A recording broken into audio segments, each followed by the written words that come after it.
Good afternoon. This is Dr. Scott Worden, the TOS guy, and I'm broadcasting live streaming actually with Dr. Art Jenkins. I'm in downtown, beautiful Sunnyvale, California. And Art, you're a continent away. How are you? It feels that way.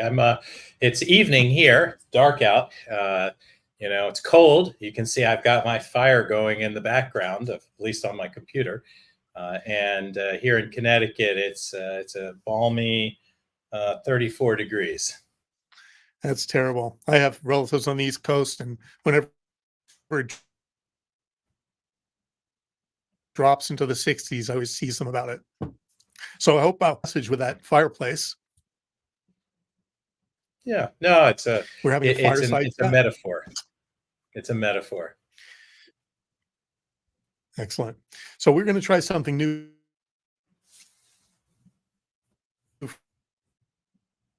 for all you folks who are articles from the literature. We'd like to discuss some of the current state of affairs in TOS, where some people in the field are heading now in their thought processes. So we're going to start with the first one. We're going to put up the title at the bottom. If anybody misses the title of any paper and they want to read it themselves, please reach out to us. We'll be happy to provide the bibliography. This first one is a case series. It's called A Case Series of First Rib Resection Patients Assessed with a Novel MRI Protocol for Neurogenic Thoracic Outlet Syndrome. The first author is Wiley. This was published in late 2023. Excuse me. Now, I'm going to frequently refer to my notes on this paper, so if my eyes break contact, please forgive me. Art, I'll take a few whacks at this first and just cut in whenever you have thoughts to add. One of the first things they said in the introduction is that the diagnosis of neurogenic TOS is clinical. And while standardized assessment imaging and neurophysical tests may assist in determining a site of compression, a single diagnostic test is not available. So my very first comment about that introduction is we know there's no single test for neurogenic TOS. And we also know there's really no single treatment. And part of this is something we've always discussed, right? That there's over the literature of 200 years plus now, there have been many different syndromes and many different causes. And they were all kind of lumped together in 1956 by Pete, who came up with the term thoracic outlet syndrome. But in fact, we need to be better at separating out these different causes and really different syndromes that have the end result of upper extremity pain. So while the clinical diagnosis, in my opinion, is based on a suspicion, and for better doctors, it's a stronger suspicion, there are more tests that in conjunction can narrow down this disease. So I'm trying to break that idea that we need a test that's 100%. Okay. Having said that, I'm going to go back to this paper, and they do some very interesting things. They take a bunch of patients that they've diagnosed with neurogenic TOS, and I'm going to go back through my notes here.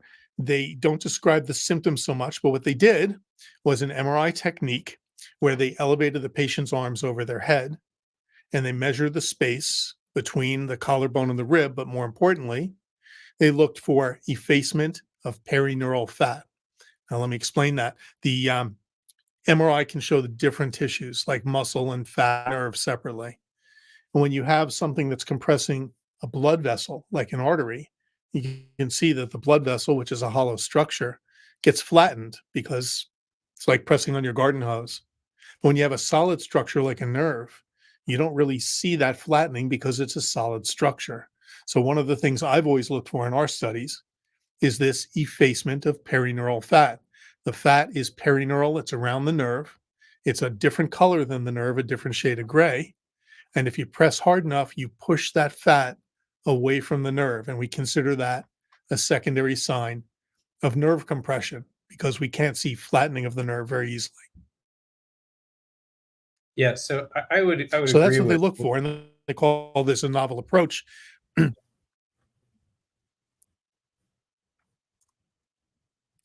So they call it a novel approach, and it's not really novel. We do it all the time, but I can say as far back I found as Demondian in 2007 started doing some MRI studies in France on patients with TOS. They actually did some interesting studies where they would take cadavers and they'd image their thoracic outlet. Then they would slice the cadavers afterwards in the same dimension that the MRI had used the same plane, and they would compare them to prove that the MRI was accurate in identifying these structures, and it was. No one should doubt that. We use MRI everywhere in the body. Then they took a group of patients who had neurogenic TOS, at least by their clinical presentation, and they took people who were normal without symptoms. And they did MRIs the same way on both of those groups, and they found differences between the people who had symptoms and the people who were normal asymptomatic. So that's going back into 2007 to 2012 range. That's been done for years. Okay, but what this group also did, besides putting the arms up, which they called novel, which shows to me that they didn't really review the literature, because there's not just Demondian, there's plenty of people who have done this now, both CT, ultrasound, MRI. No problem for me. I'm glad they tried it. They also did some venograms, and to me, that's problematic in this paper. Art, I think you've heard me say before that we know in probably half of normal people, when you raise your arms over your head, these veins will get compressed. Yeah. And so we don't use that as a separate sign. Yeah. Nonetheless, so they did this on a bunch of patients. It's a case series. So they had actually, I think 19 patients or so and 23 operations. Some of those patients they did bilateral. And they did a chart and they gave the results. They said, the symptoms 12 months post-op. They didn't do that pre-op, though. I would have liked to have seen how many of those patients actually had improved symptoms. They didn't show that. But they took these patients who had MRI studies with their novel approach, and if the patients had reasonable clinical symptoms and they had on the MRI effacement of perineural fat, they were considered to have neurogenic TOS, and then they went to surgery. So it's a relatively brief paper, and in the end, they said that it predicted very strongly who would respond well to the resection of the first rib. Now, I love that they're using it, and I'm glad that they got good results. But they didn't do various things. They didn't take patients who didn't have effacement of perineural fat and do surgery on them. We don't know the results of that. And also, they used the venograms as a substitute for the effacement of perineural fat for some patients, and I don't think that that's adequate. So I think it's a helpful paper. I think there are some holes in it. Art, what are your thoughts on this one, if any to add? Yeah, I think it's an interesting article. Sounds like, I realize that, and one of the things I like about the articles we've chosen is they are from all over the world. So it's a spectrum of articles from Europe, Asia, Australia, and so it's a sense of what's going on in different places. It does sound that they are maybe a little bit isolated. And one of the things that I find with most of the authors and most of the articles that we see is they tend to have a bent that is specific to their subspecialty training. Vascular surgeons tend to have, they do one or two procedures. Orthopedic surgeons tend to do one or two types of procedures. And so there's the bias that they tend to have for doing things a certain way all the time and staying in that box. And in many ways, they also may be some of the limitations you described may be to the fact that they may not have as easy access to the types of MR sequences or people who are as sophisticated as what you've been doing for quite some time, I will say. And so it's, this is a sampling, and I suspect it's a little bit of a sampling of what's going on in their local area. I was a little disappointed by the number of patients with poor response to surgery with medium or higher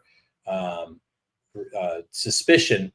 I think that the standards these days for developing a pathway is to have a kind of a checklist of different types of presentations, different types of diagnostic materials.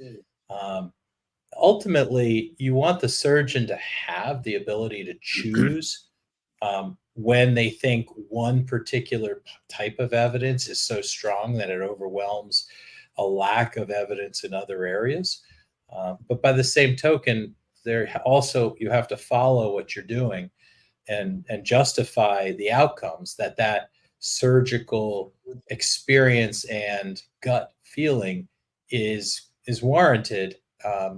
In the end, it has to be evidence-based medicine, not dogma-based medicine.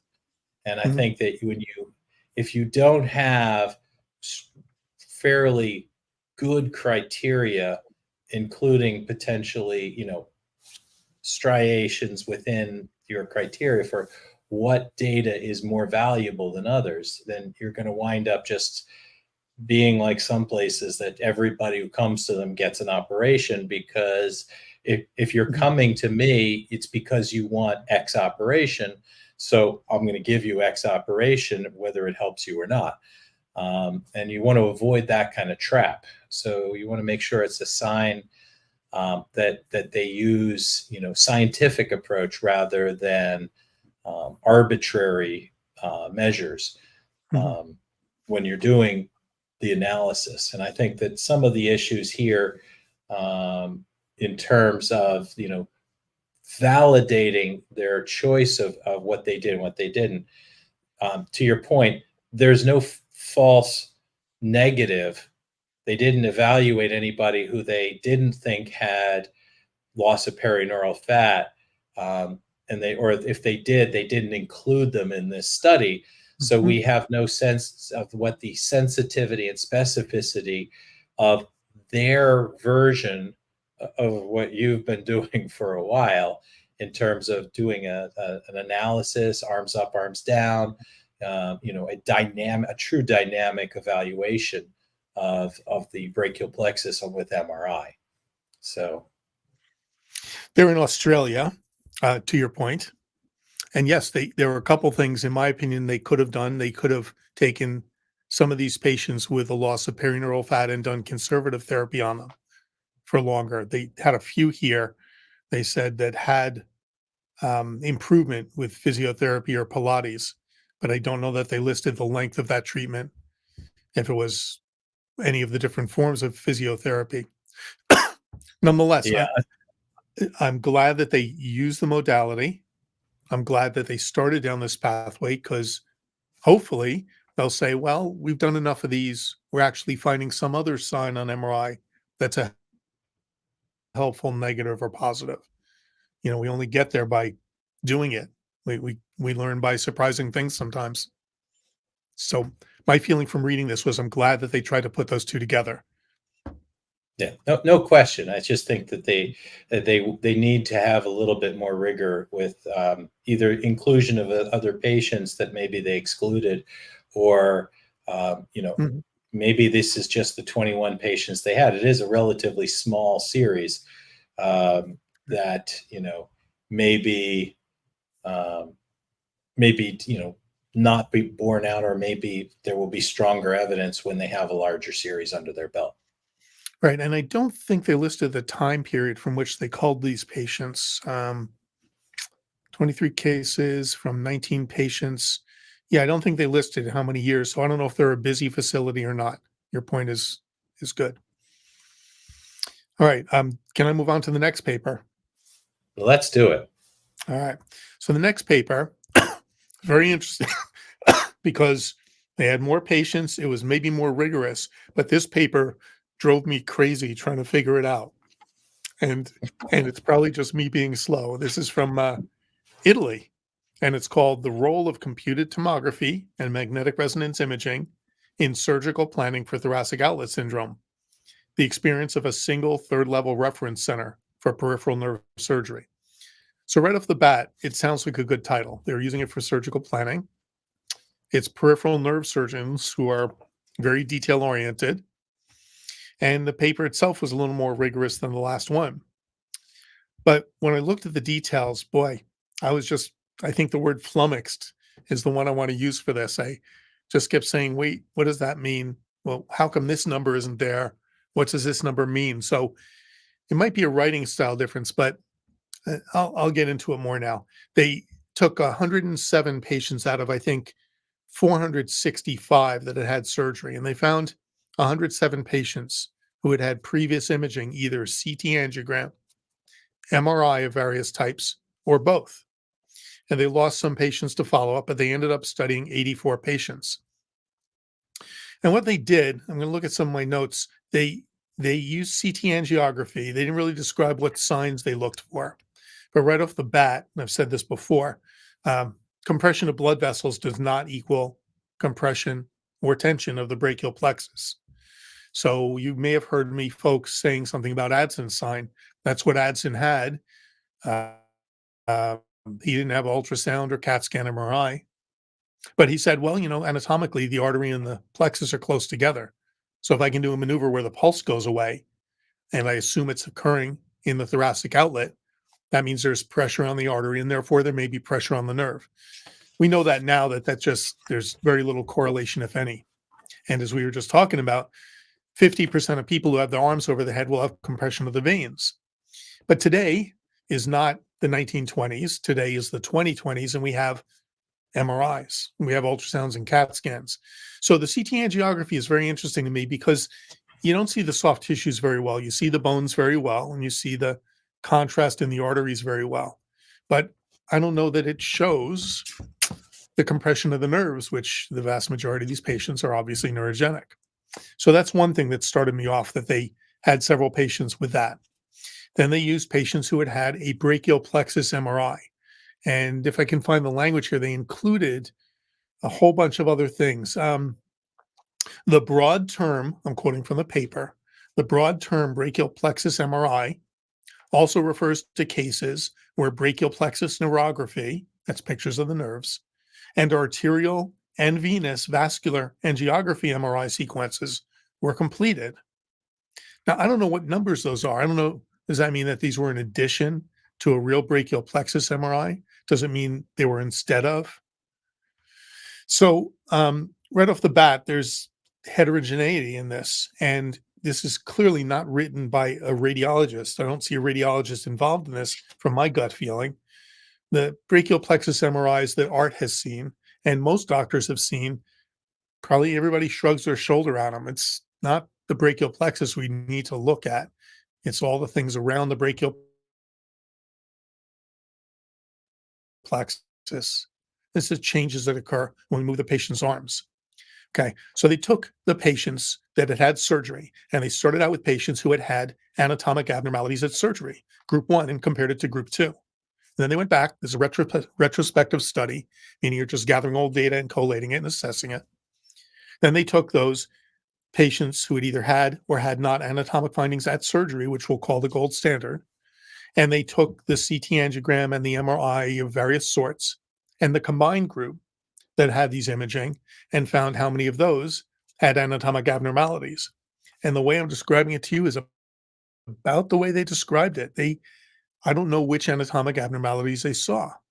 There are, as we just discussed, many causes of neurogenic TOS: fibrous bends, cervical ribs, soft tissue masses, abnormal pathways of the brachial plexus, costoclavicular narrowing when you raise your arms, changes the pathway of the brachial plexus in the retropectoralis space, subclavius posticus muscles. There's a number of them.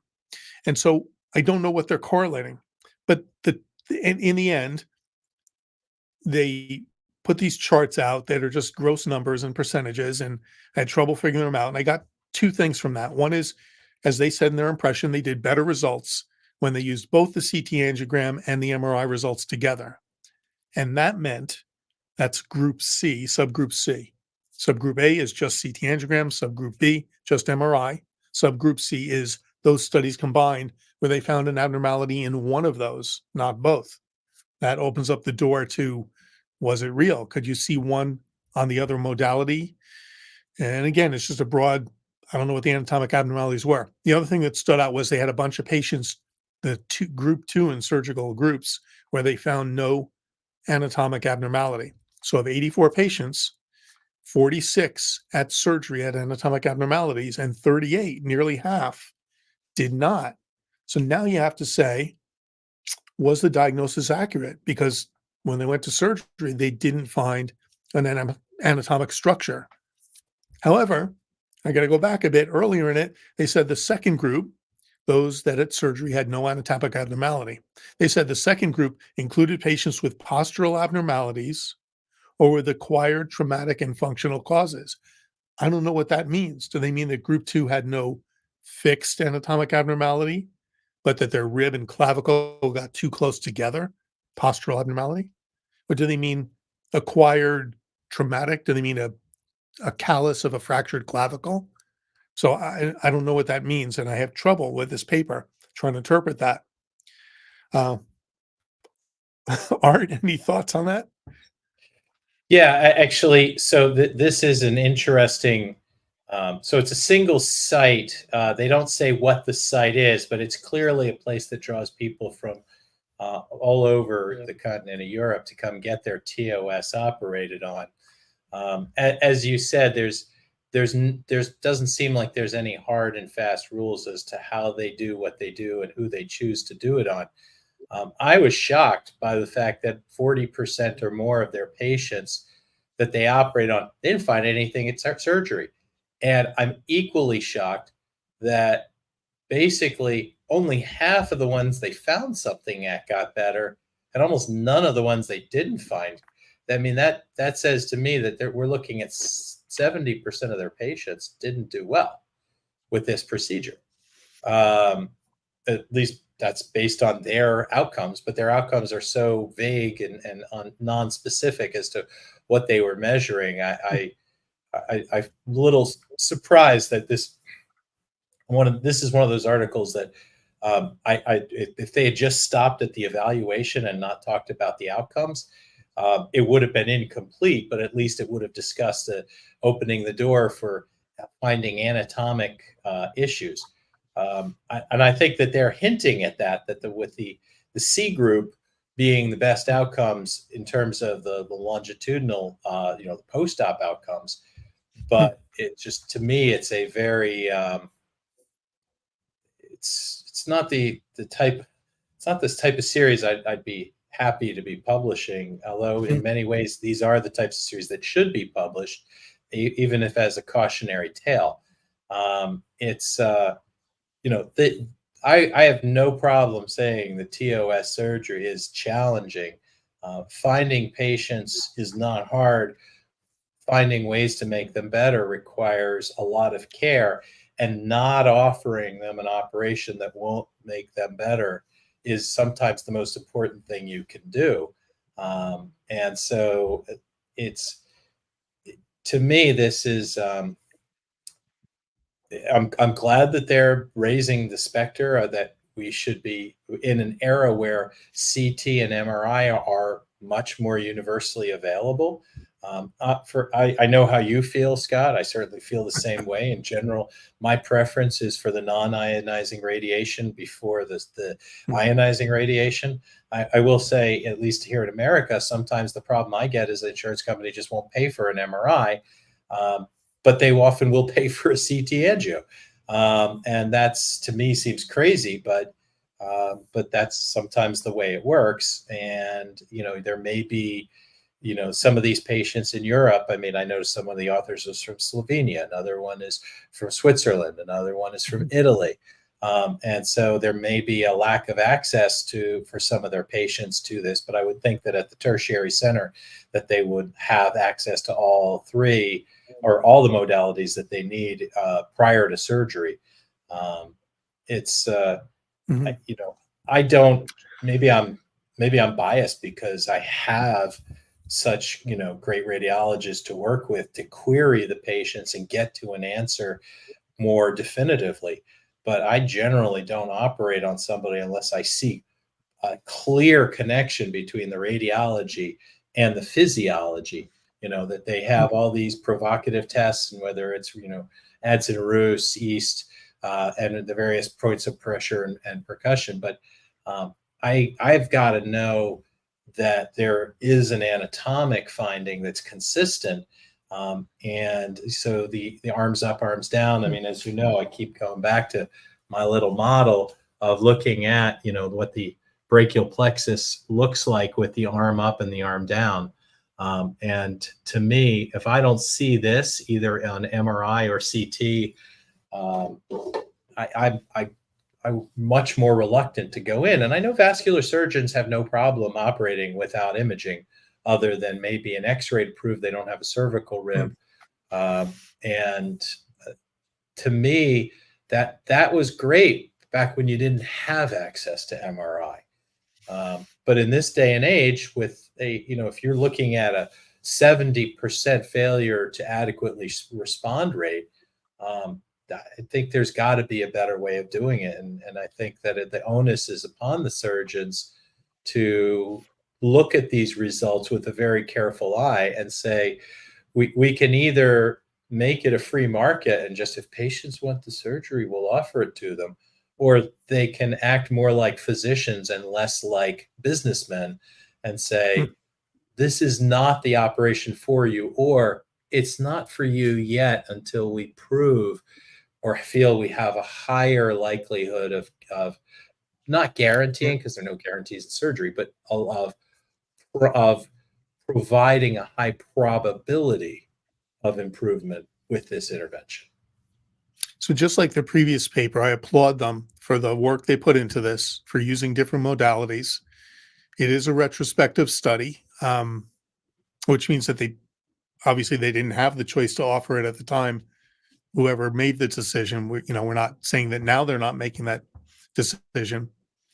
Again, the point that a lot of the patients they operated on didn't have anatomic abnormalities to explain the syndrome is a cautionary tale, to use your words.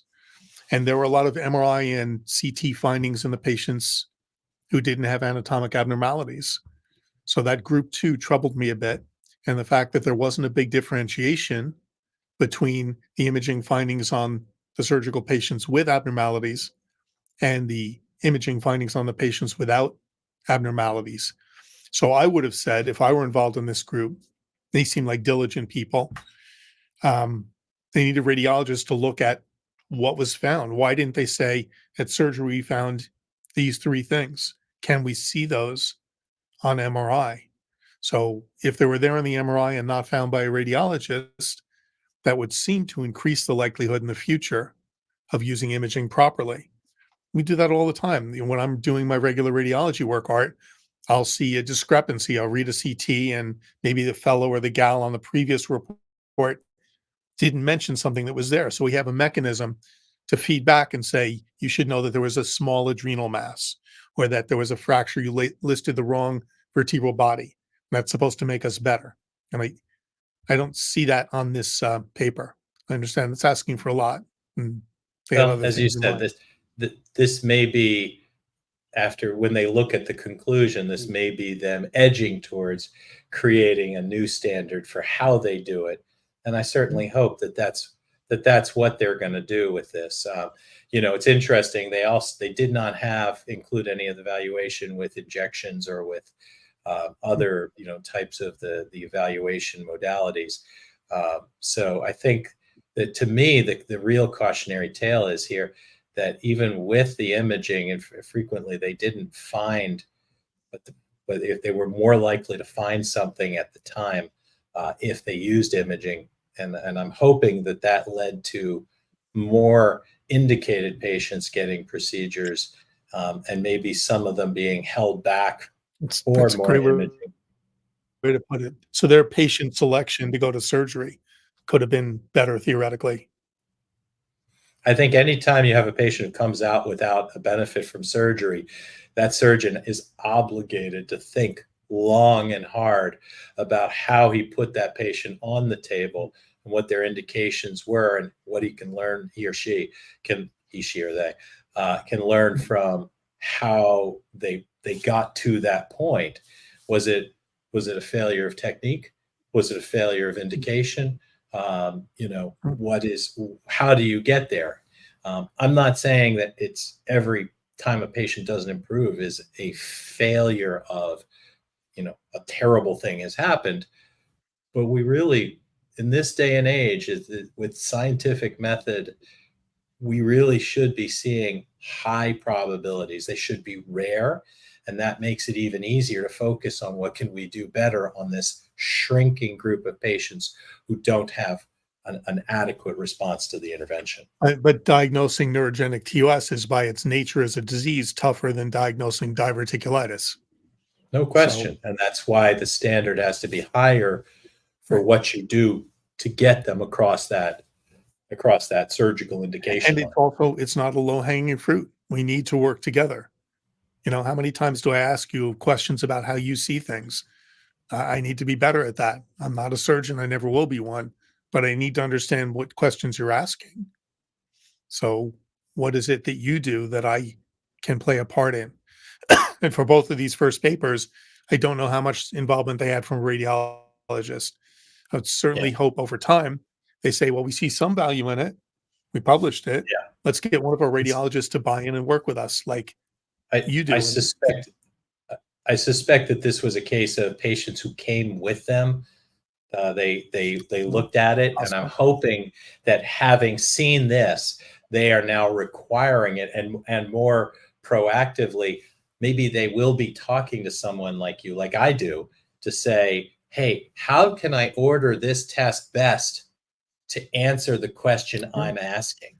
How can I be proactive and require this study prior to even seeing me in my office? I mean, as you know, there are some patients who are getting their NeoVista MRIs before I've even seen them, because based upon a preliminary evaluation, it sounds like it's a high likelihood, or they've seen another practitioner who has preliminarily diagnosed it.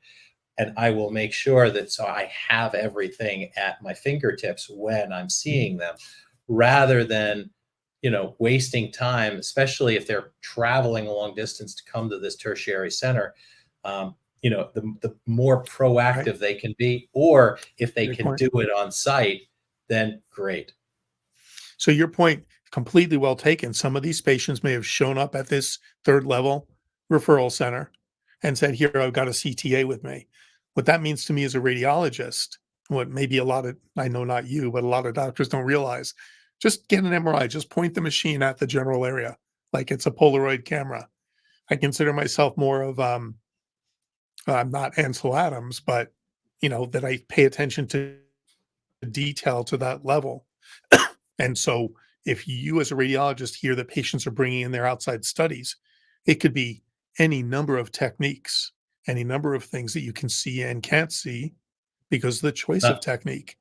So Not to putting that mention into a quality. paper like this, and the quality is different machines, different technologists. That's right. Yeah.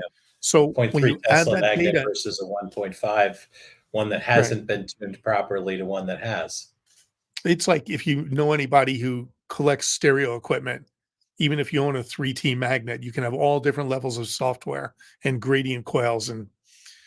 But what happens is you get this junk in, you get this varied technique that shows all these different things. How do these surgeons who are diligent, trying hard to make something new, how do they count on that imaging data? When we read a paper later, we're going to look at description of different surgical techniques. Have you ever seen a paper saying we did surgery on 300 patients? Some got transaxillary with 2 surgeons.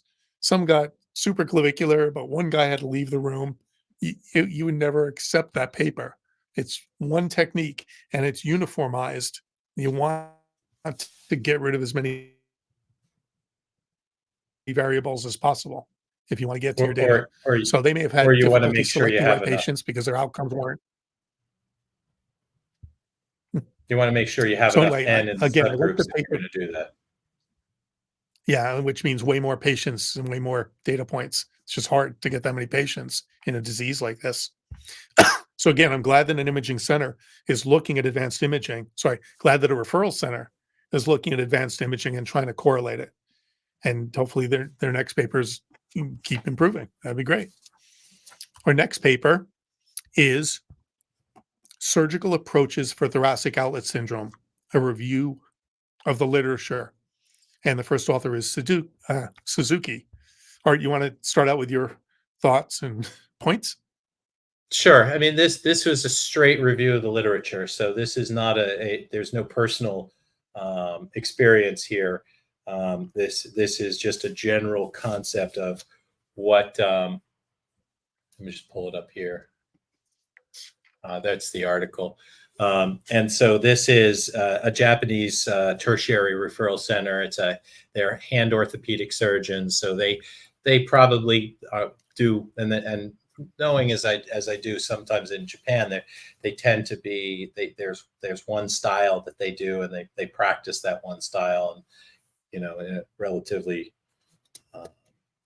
they perfect the one style, put it that way. And the opposite of what we were just talking about.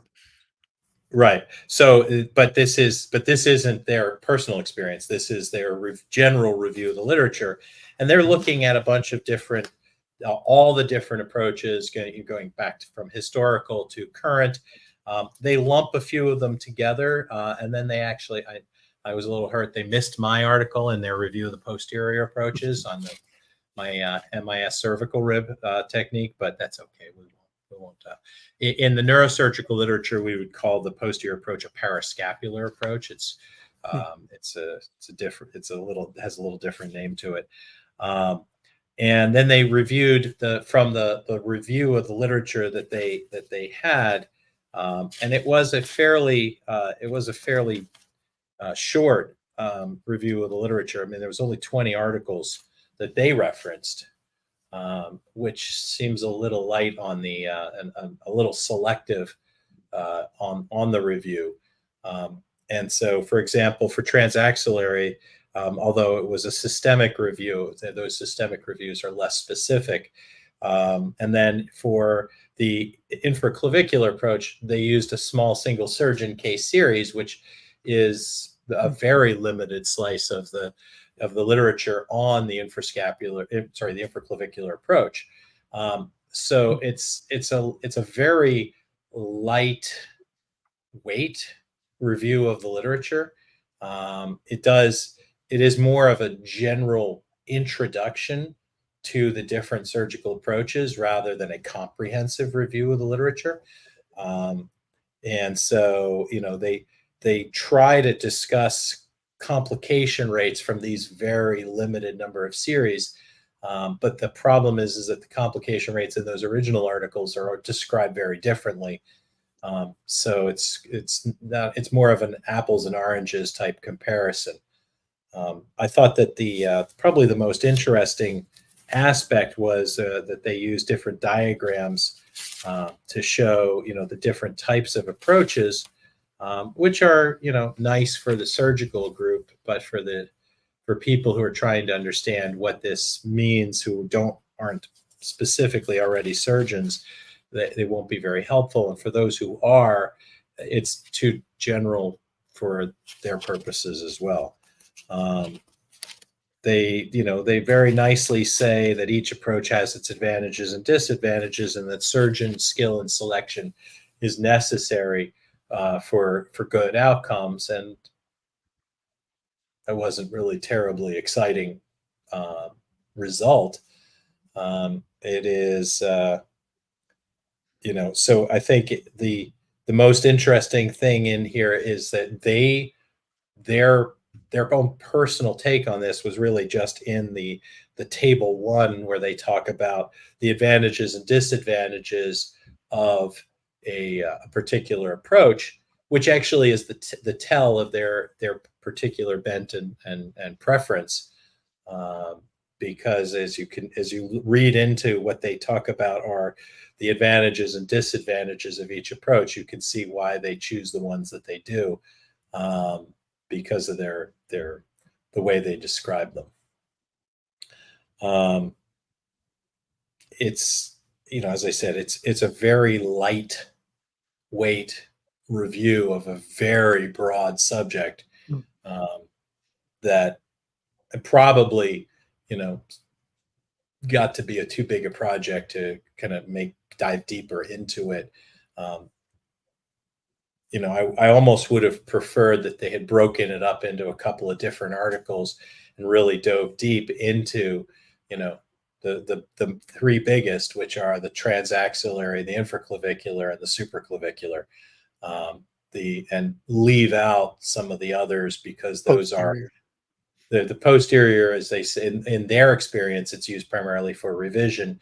And as I said, with mine, it's for the cervical rib resections because so those are a different entity. Um, and so it's more of it's just not enough and too broad. They took a shotgun to the approach instead of, a couple of clean shots. Great. Yeah. Yeah. Reading it, they had some nice historical points in there, like mentioning Adson doing a scalenotomy, which fell out of favor. They talked about Claggett's posterior approach, which is very different than yours. He had problems. He was president of the American Thoracic Surgery Society.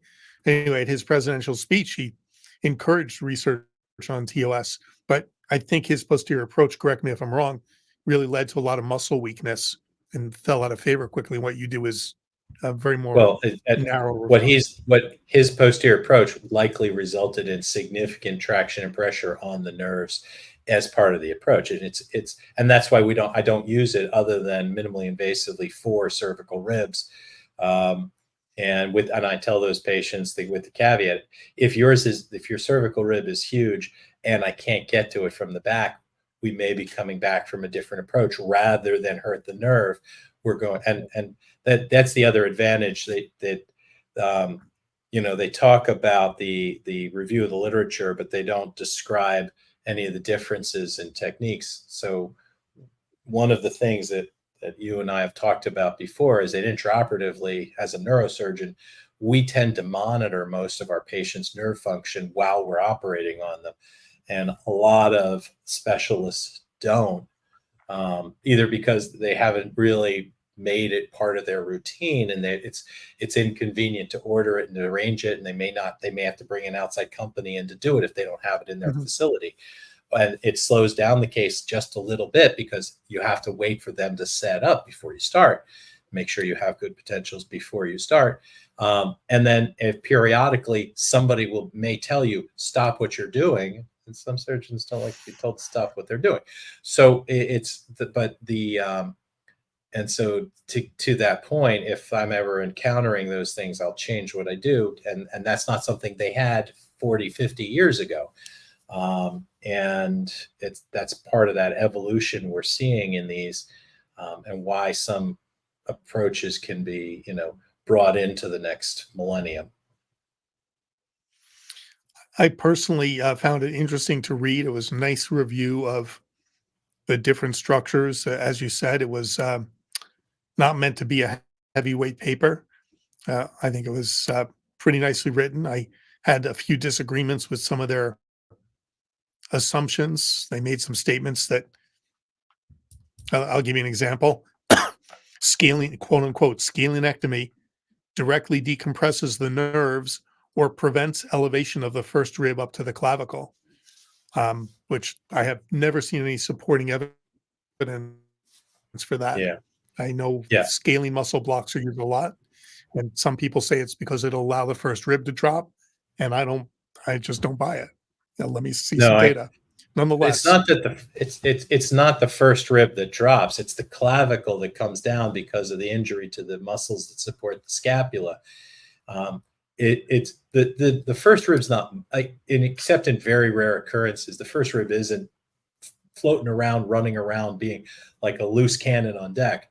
That first rib is just part of the thoracic cage, and the arm, if the supporting muscles of the scapula are damaged in some way or weak in some way, then when that will draw that clavicle down, and then it may put the tension on the scalenes. So there are just so many other reasons. I will say that routine use of scalenectomy in lieu of first rib resection, I think that's one of those procedures that you wouldn't just do it on every patient and do nothing else. With the knowledge and the great MRIs that we have that show that there's other problems going on. But I just did a college baseball player recently whose only problem was scaling compression responded great to scaling blocks. We did a surgical scalenectomy and he did great. So it is a limited procedure for limited but very specific indications. I don't think it shouldn't fall out of favor for the right indications, but it should fall out of favor as the preferred way of doing it. Well, interestingly that you brought that up, my next point was if you look at table 2, they compared supraclavicular scalenectomy with first rib resection Yeah. to supraclavicular scalenectomy without first rib resection, almost Right. the same number of patients, and Right. no first rib resection did better than with a first rib resection.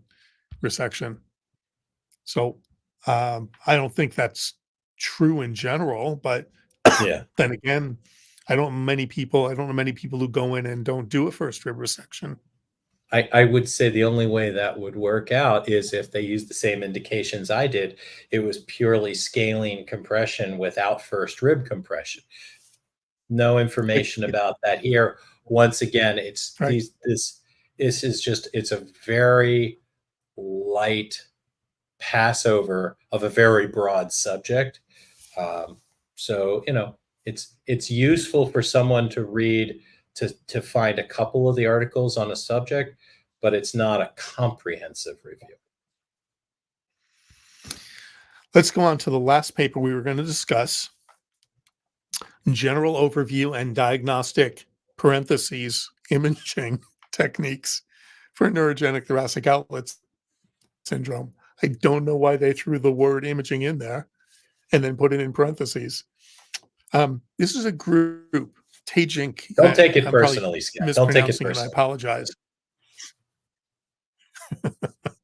So Tajink, Pesser, Goten, these are some people in the Netherlands who have published several papers recently, and it's very interesting. I have some likes and dislikes about this paper. I'm going to actually let you go first, and then if you didn't cover stuff that I had in mind already, I'll throw in a few thoughts. Yeah, I mean, this is mostly the Dutch group, and I suspect that this was somebody who had trained with them who went on to the U.S. The one U.S. author in our group today. So go USA. So they talk a lot about NTOS. Actually, that's interesting. So I'm looking through this. I know Hugh Gelibert, very experienced, very nice man, vascular surgeon at UCLA is here, and he's listed. The other authors, I don't think any of them, sorry, are in the US. Yeah, as I look through the authors. So, they talk a lot about NTOS, focusing on those that already have atrophy as a major component of NTOS. And while I know that historically had been, in fact, as we know, it wasn't real TOS until you had atrophy. And obviously, those of us in the business, our goal is to treat patients before they get to atrophy rather than, hold off and wait and say, hey, is it atrophic yet? If it is, okay, then we'll try to fix it. It's literally like saying the car is rolling down the hill. Should we put the parking brake on now, or should we wait till it goes over the hill and then try to fix it after it's smashed? But it's so they spend a little bit of time talking about the Gilead summer hand, which is a nice little vignette, but one that, in our practices, we don't want to see. And then, they have their pathway for looking through, and, I like the fact that they do require an x-ray to rule out cervical rib. Goodness knows I've seen that a number of times on my patients. That's been missed, and I pick it up. So they have a number. They describe in nice detail a lot of the physical exams that people go through. It's certainly it's a diagnostic article, and I'm delighted that they discuss in great detail much of the physical examination findings. I thought that I had a feeling that you would probably be amused by the fact that they spend more time discussing high resolution ultrasound than they do MRI for TOS. And the in terms of the fact that they do have a multidisciplinary group that gets together. It's nice that it's not just one surgeon saying, "Yeah, I'm going to cut you open," and there are a few people that go into it. I was interested because when you look at a bunch of the different articles that we talked, and they talked about the response to conservative management and physical therapy, I was actually a little bit surprised by the rate of response to physical therapy that some of these people describe. And part of that may also be my personal bias. As you know, there's not a lot of wisdom about TOS therapy, therapy for patients with TOS, and how important it is to understand the different causes of TOS when designing a therapy program. 17 different muscles that support the scapula. How do you rehabilitate every patient the same way? You can't. And that's why so many of my patients come to me and said, therapy made me worse. And that's because of the 10 or so exercises physical therapists tend to do. They 7 tend to make them worse. 2 probably have no impact on the TOS itself. And 1 may help. But the net is they got 7 bad and 1 good, so they're net bad on the PT experience, and so it's the PT program that they would use for preoperative, because they required preoperative PT a certain time in PT before they would consider a surgical candidate. That if they could have characterized that in a little more detail, because to me, that would actually be more useful than a long description on the physical exams that in this day and age anybody can Google.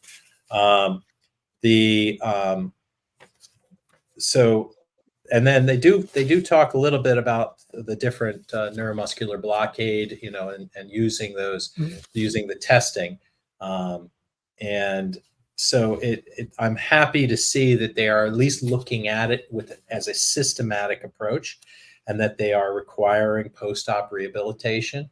And so I like the general direction they're going with this. I hope they understand that this is an iterative process, and this is version 2.1, and that they, ultimately we all want to get to version 9.9.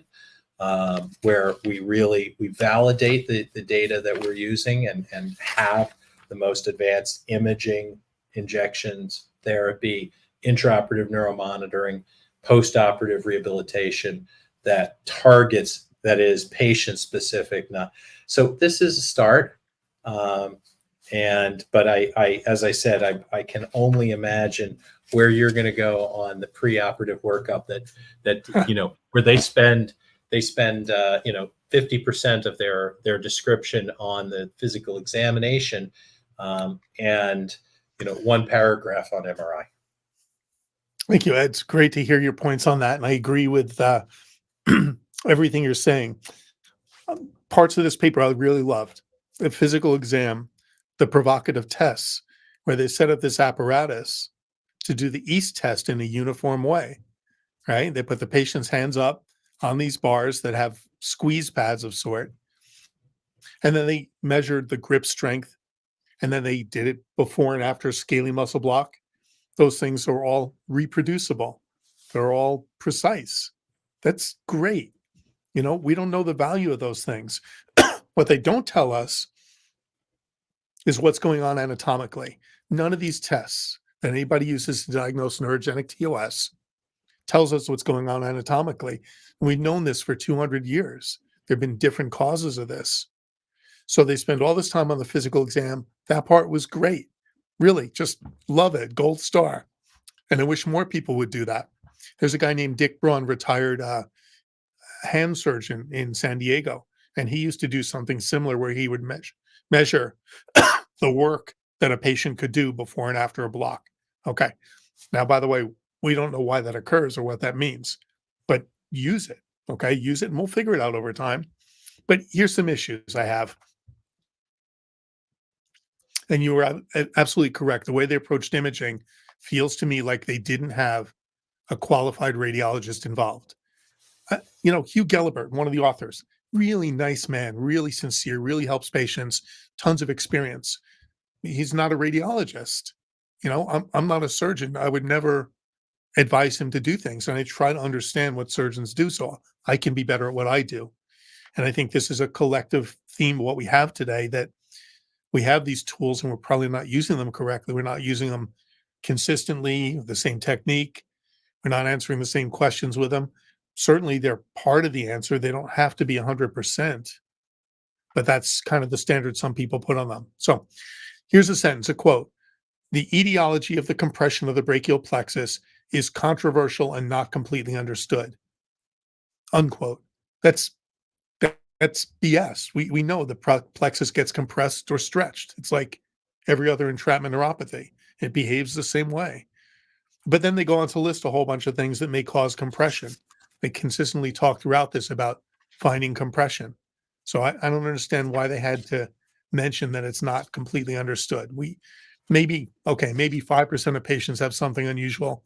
That doesn't matter. The vast majority of patients have compression or tension on the brachial plexus. That's what we're addressing. Okay.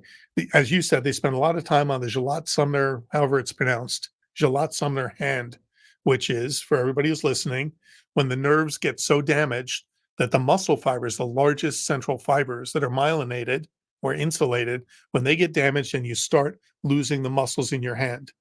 And at that point, as Dr. Jenkins said, you can't, the cow is out of the barn. You can't regain, in most cases, the muscle strength. So every reasonable doctor tries to find an entrapment neuropathy before it gets to its end stage.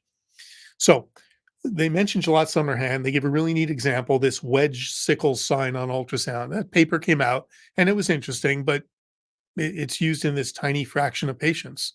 We have this huge number of patients with neurogenic TOS that don't have muscle atrophy in the hand. Those are the ones we want to be accurately diagnosing, promptly diagnosing, and correctly treating. So great, they showed a sign of a wedge sickle sign, an image, but they even then mentioned it's really only useful in this rare case. So I don't understand why to spend any time on that. Then they have this section on neurogenic TOS without signs of Gilat-Sumner hand. And they use the Society of Vascular Surgery reporting standards that I brought up before. I know you've heard me say it, Art. For venous TOS or arterial TOS, this SVS, Society for Vascular Surgery, they advise all kinds of advanced imaging, ultrasound, CT angiogram, MR angiogram. When it comes to the 95% of cases that are neurogenic, they say get an X-ray. And in the radiology literature, there's plenty of supporting stuff, the things that we can show with an MRI or a CT or with ultrasound. There's tons of stuff out there, and they just don't seem aware of it, or they seem like they're intentionally excluding it. The few times they comment on it. Look, the SVS is a vascular surgery support group, essentially. They are an advocacy group. They're part of that's made up of vascular surgeons who don't want to change what they're doing. So that's validating, yeah, keep doing what you're doing. We're not going to change what we require.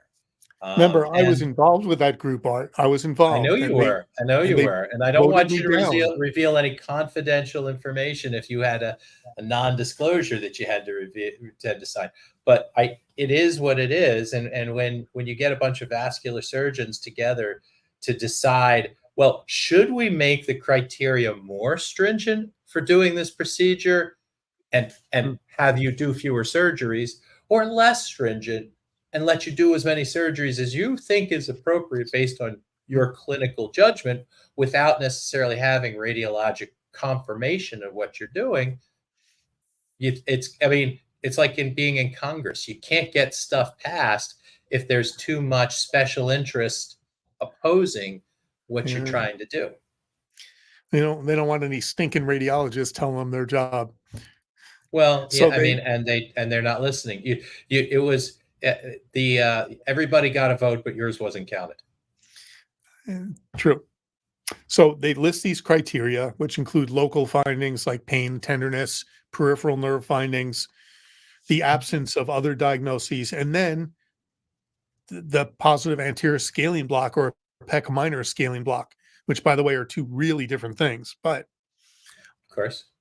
then they find all these reasons why imaging, imaging may or may not help. I don't know. Yeah, we've looked at it, but then they just say it's a diagnosis of exclusion.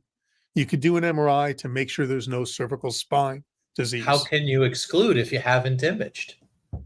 Well, but that's the way they justify the imaging. When you do use imaging, it's a diagnosis of exclusion. And I don't buy that. The radiology literature doesn't buy that. I've done more cases as far as I know than anybody in the world. And I'm not looking there and saying, I don't see anything. I'm looking for the things that every doctor wants to know. Is this a cause? Is this a contribution? Is this an etiology? So they talk about x-rays, which I think are of very little help. As you said, you could rule out, cervical ribs. The SVS says, look for, Cervical rib, fractured clavicle, a diastase rib, a rib fracture, first rib fracture. Those are the types of things you're going to see on an X-ray, and that's like 1 to 2%. yeah, I don't even know they say fractured clavicle. They say fracture. 3,000 cases I've seen, 1/10 of 1% have cervical ribs. The vast majority have soft tissue abnormalities, fibrous bands, abnormal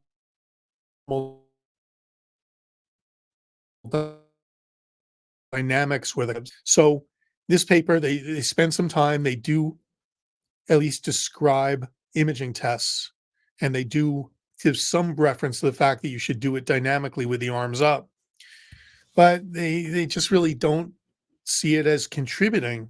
And then they go on after that, and with the same lack of data the data they ignored for imaging, they don't have any supporting data, but they say scaling blocks can help.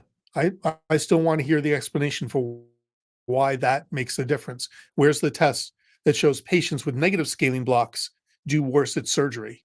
Okay, I don't see any of that. So, having said that, I feel like they're biased against imaging, creating an impossible standard for it, and are unaware of the literature. They haven't consulted a radiologist to see what could be out there because that's our field. Are you And offering your then they skills? boost the scaling block. Well, I would. I was involved before. I'm like you. I want to see things get better for these patients. But you know what? The other good things I want to say, because I don't want to be too negative, they did have a multidisciplinary group. It was kind of managed initially by physical therapists, which, while I don't know what technique they're using, it's an interesting approach. They did include two radiologists, they said, but I don't know if they're just reading cervical spine x-rays because it didn't seem like there was much here contributing. And as you said, the post-op rehabilitation program. So overall, my feeling was they did build a structure. I don't have to agree with it, and I don't think they care if I agree with it.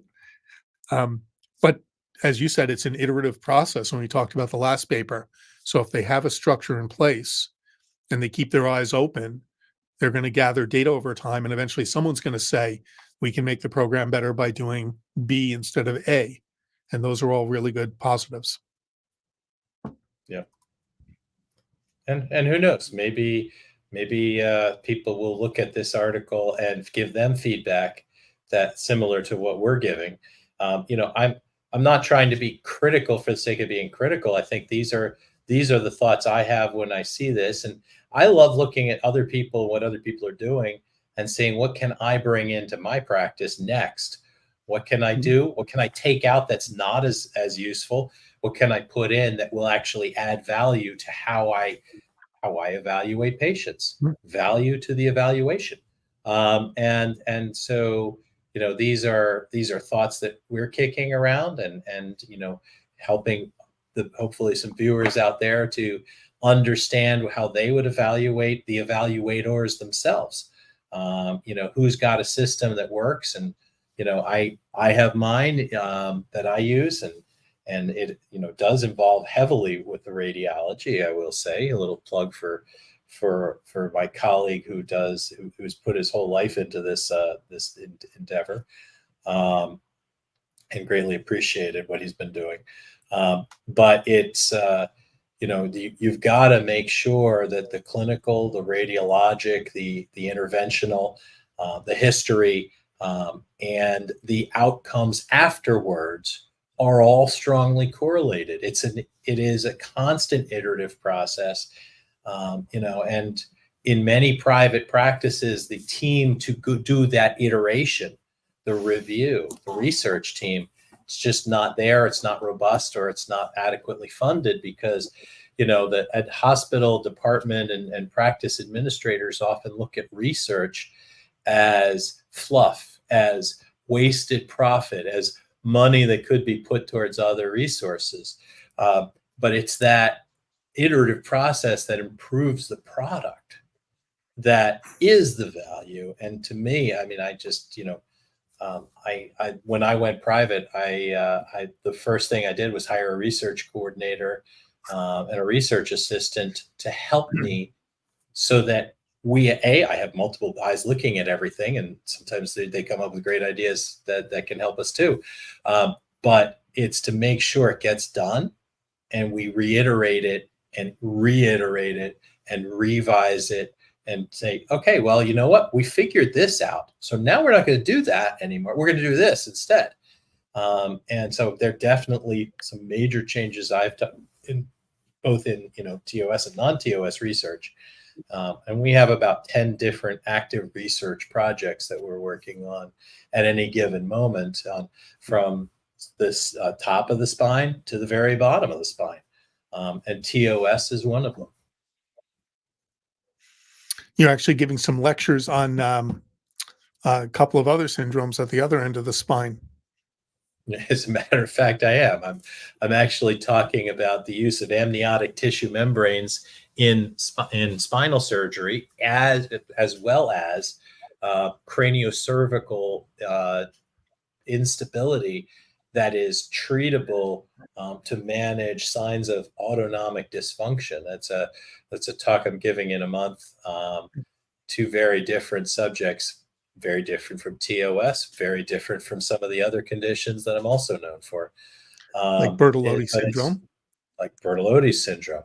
And so it's, there are challenges, and we can either get really good at doing what we've been done for the last 40 years. And then we'll be like, I don't know if you've ever seen the movie Other People's Money. Danny DeVito, Cary yes. Grant, Rene Russo, great movie.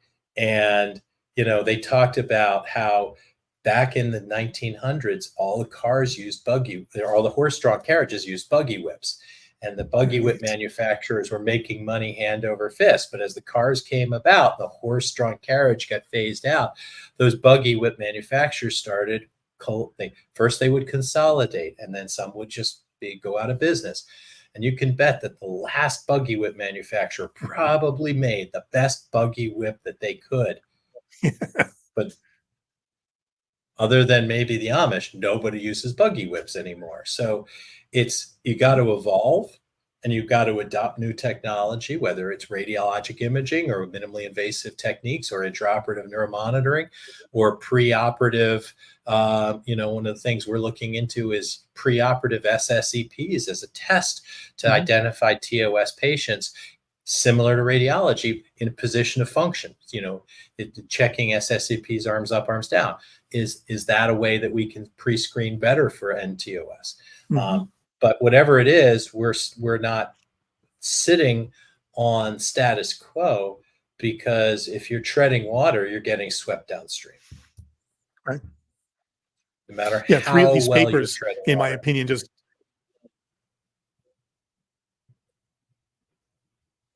could be used, and they probably don't have a team that they work with. I think this and other literature supports the fact that TOS is clearly not a low-hanging fruit. Say this all the time. Clearly needs multidisciplinary approaches, which his last paper did, right? They got a good team. But hopefully when they, for instance, selfish, but when they have radiologists, I hope the radiologists are just not reading x-rays. I hope that the decision makers are saying to the radiologist, what can you do that's new? What can we try? So I think we've proven that neurogenic TOS is you know, one tough disease to diagnose, and we can all do better. And that's why I work with people like you are. Ever since I've known you, you ask me way too many questions, especially all the ones I don't know the answers to, which is most of them. And then I have to go and Listen, figure out something. every good answer gives you two new questions, Yeah. at But least. the end result is we're better. So I appreciate that very much in our collegial response. And we're talking about a journal club in New York City. That'll be even more fun with all the academic people other than you. So thank you for your time. I really appreciate your input. This is a great idea. I did see we had one question on the Oh, comment good. board. Huh. Um, Smoothie says, I love this channel. The videos are so helpful. I only have TOS on the right side, but feel like it's also on the left side. Is that normal? Art, how many people do you know that have asymmetric bilateral TOS? Oh, lots of them. In fact, interesting, as you know, Scott, a lot of the patients, we see radiologic findings on both sides, even if they only have findings clinically on one side. And then, there's so many different variations on the theme. Some people have, they might have had an injury on that side, and that's predisposed them to having this problem. Another thing that's very common with TOS patients, there's a high incidence of hypermobility syndromes Hmm. in patients who have TOS, because they're more likely to injure that shoulder from their hypermobility, and frequently that hypermobility has led to almost a superpower like ability when they were younger, whether it's pitching or gymnastics or Right. swimming or doing butterfly or maneuvers that would be otherwise difficult to do for the average person. This hypermobile person has that ability, but by the same token, when they get older, the damage is often accumulated on that dominant arm. But also, there's patients who we operate on one side and the other side gets worse. And then there's patients we operate on one side and that other side feels better. There's so many complexities to the bilaterality of TOS, and that each one is different, but we do know what to look for, and that's why when I examine patients for TOS, even if they have one side symptoms, I always examine both sides on everything, because you just never know. What is your best educated guess? Take a patient who's got unilateral symptoms. You operate, they do well. And then 6 weeks later, 2 months later, they start developing symptoms on the other side. Why do you think that occurs? Well, I think some of it is that during the postoperative period, we limit the motion of the surgical side, and um, then so they, while they were focusing solely on the other side, that kind of worked themselves towards a potential injury, like a repetitive stress injury on the shoulder joint and the shoulder and the brachial plexus. I think it's also there. There may be some post-op scarring in the surgical field that can lead to alterations in the venous flow, and then that can lead to relative obstruction of venous flow through the collaterals on that side. They shunt around to the other side, and those collaterals blow up and then cause compression. And I've talked with one of my colleagues about this extensively, who's kind of like the venous vascular surgeon guru, Dr. Windsor Ting.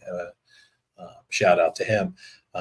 And he and I have talked about all the different collaterals and the impact those collaterals have on the development of symptoms, both improvement and worsening.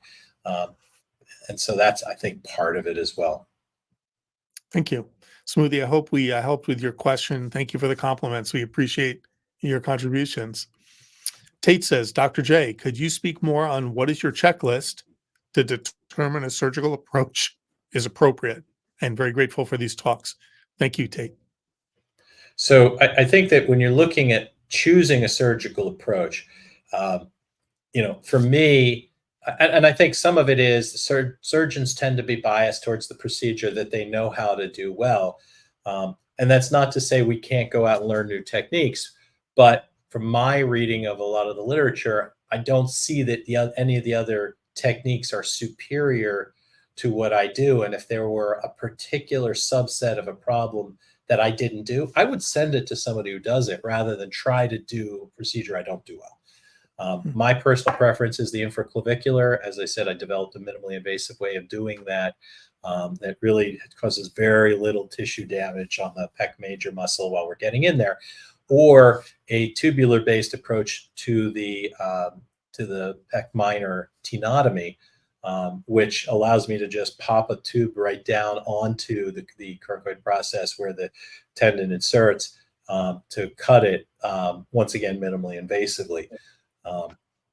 So that, and then, as I said, I did an actual scalenectomy without first rib resection recently because that's all he had. He had no proximity, he had no reproduction with any of the other provocative movements, but had great response. So you have to tailor the treatment to the patient. You have to choose the surgeon that does a procedure well, but the particular procedure may be less important than the surgeon's skill with that procedure, as long as it's inclusive of the treating the symptoms that you're having. And that's a discussion also to be had with the surgeon to make sure that they understand what's going to go into what's going to come out of the procedure they're doing, and that it's addressing adequately the symptoms you're having. And so it's more about how to choose the right surgeon than it is you shouldn't be choosing a checklist of technique. It should be the surgeon choosing which aspect that they're treating, and that they're choosing a procedure, a technique, and how they do it. Like, as I said, I do it with neuromonitoring to make it as safe as possible. That's a good point. Your mileage may vary. You also have to see the surgeons that you have access to, and how far you're willing to go to find them. Yeah, so basically what it boils down to is there are surgeons who are really good at one technique because that's what they always do. And so that's part of the decision. If you do pick a technique, I guess, but that's not the patient's responsibility also. That's what you said. That third paper we discussed by Suzuki, Tate, if you want to contact us, we'll give you the link. It's pretty easy article to read about the different approaches if you want to understand what they are, how they're different. And thanks for the question. Yep. Cameron Harvey, I was wondering if there are any behavioral and or genetic factors that can increase the risk of developing TOS. Well, I think we just mentioned hypermobility syndromes. Like Ehlers-Danlos, Marfan's, other types of hypermobility syndromes.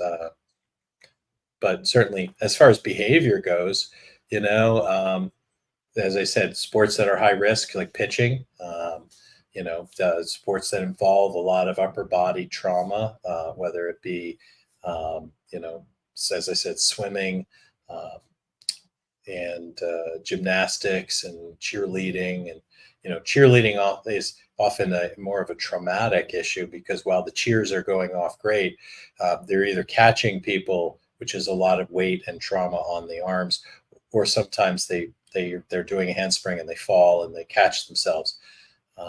I see a lot of people with work-related injuries.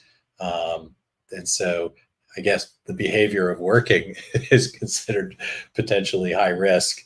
But as far as other genetic predisposing factors, people with other vascular disorders may be a risk factor. And that's pretty much any collagen vascular disorder certainly can predispose people to having TOS or TOS-like injuries. Scott seems to be having a technical challenge here, and so I'm going to go to the next question from Tate. What route of treatment is usually recommended for patients who show muscle atrophy in the Gilat-Sumner hand? First, try to fix the underlying neurologic problem. So you have a chance of neurologic recovery.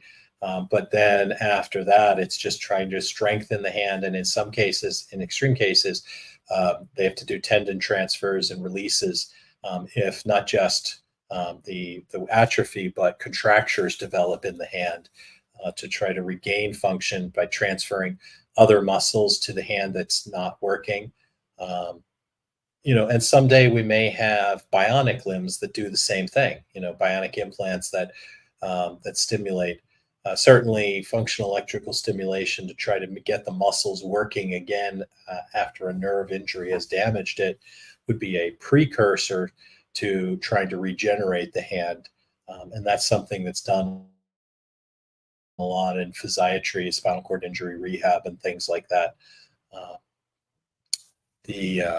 It's certainly a challenging process to try to treat. We'll go on to John. Dr. Jenkins, have you encountered any patients with upper cervical jugular venous compression in addition to TOS? And if so, did TOS surgery have any effect on jugular compression? John, funny you should ask that. That gets back into my CCI work that we've been doing. And I frequently see patients who develop a type of craniocervical instability that results in jugular venous traction, distension, occlusion, and essentially transient idiopathic intracranial hypertension type symptoms, brain fog, other cranial nerve anomalies that might be related to increased intracranial pressure, but also sympathetic dysfunction and autonomic dysfunction. And so we've been studying this and working with some other people trying to understand it better, looking at the vascular issues, the vascular substrate, and what we can do to make it better.